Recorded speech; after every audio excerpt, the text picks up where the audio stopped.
Welcome everyone. तो आज हम देखेंगे न्यूज़पेपर कैसे पढ़ना है। पहले ही आप कोई न्यूज़ मत देखो, पर ओपिनियन पे आओ। ओपिनियन पे editorial and opinion, middle page. Sundays के दिन नहीं होता, ये सिर्फ वीकडेज पे होता है। अगर ये पॉलिटिक्स पे फिर छोड़ दो, डेटा प्रोटेक्शन बिल पे है ये। इससे बेटर शॉर्ट फॉर्म में इस डेटा का क्रक्स आपको कहीं नहीं मिलने वाला। ये हार्डली 150 वर्ड का है और एग्जैक्टली आपके आंसर के लिए भी 150 वर्ड चाहिए होता है आपको। फर्क सिर्फ इतना है कि आंसर राइटिंग में आप इसी डेटा को पॉइंट फॉर्मेट में, पैराग्राफ फॉर्मेट में, फ्लोचार्ट डायग्राम फॉर्मेट में प्रेजेंट करोगे। Data protection bill science and technology का पार्ट है। आप जब मेंस में साइंस एंड टेक्नोलॉजी पढ़ोगे तो वहां पर आप पढ़ोगे बिग डेटा एनालिसिस।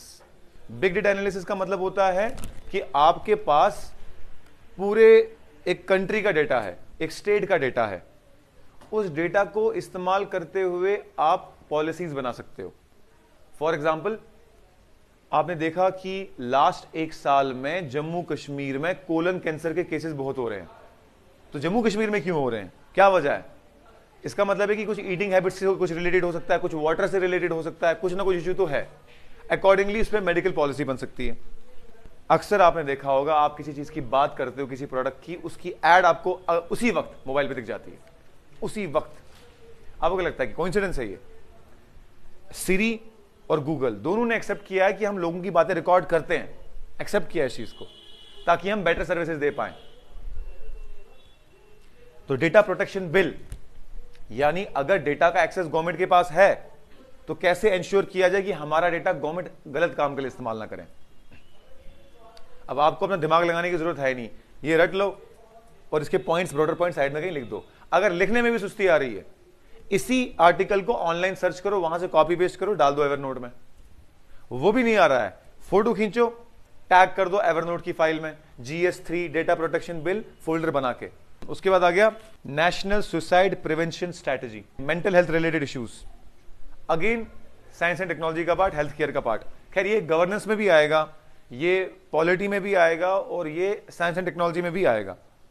डिपेंड करता है कि सवाल किस जगह पूछा जा रहा है। सवाल पूछ रहा है इस बारी KS मेंस में 2021 में उन्होंने पूछा what is iron dome. Israel का एंटी मिसाइल सिस्टम है वो। लेकिन या तो ये GS2 में होना चाहिए था क्योंकि IR की बात है, या फिर ये GS3 में होना चाहिए था क्योंकि साइंस एंड टेक्नोलॉजी की बात है। लेकिन पूछा GS1 में जानबूझकर।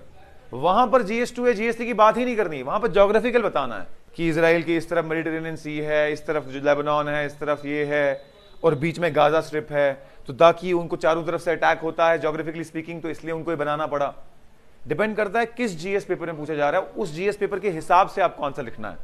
और ये टैलेंट तब आएगा ना जब आप आंसर लिखना शुरू करोगे। फिर आ गया ये opinion, the Indian pole in international politics, Happymon Jacob. हमेशा पढ़ा कि ये बंदा है कौन। ये है JNU का प्रोफेसर। अब एकेडमिशियंस जो होते हैं स्पेशली JNU के, वो लेफ्टिस्ट होते हैं जनरली।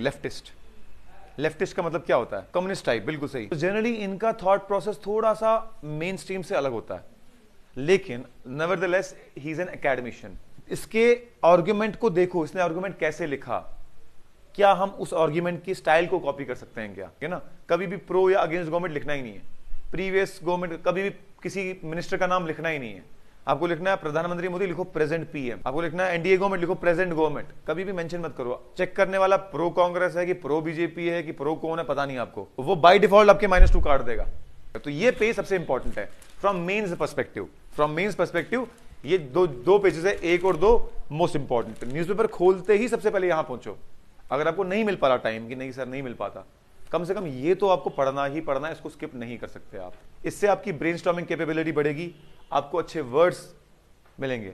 DC बडगाम है अभी, डॉक्टर SF हामिद हमारे सीनियर थे हमदर्द में, तो वो बताते कि मैंने ओपिनियन में पढ़ा कहीं पर वोकल माइनॉरिटी साइलेंट मेजॉरिटी, ऐसा कोई वर्ड उसे सुना देखा था ऐसे ही एडिटोरियल में। कहते मैं कहीं इंटरव्यू में गया तो मुझे उन्होंने कुछ पूछा, वहां इतना फिट बैठा ये word vocal minority and silent majority, उस बंदे के हाईएस्ट मार्क्स है इंटरव्यू में 207। बस इतना ही होता है। हर रोज नजर मारोगे इसको तो अपने आप समझ में आएगा। ये जो स्पोर्ट्स का पोर्शन है इसको छोड़ दिया करो।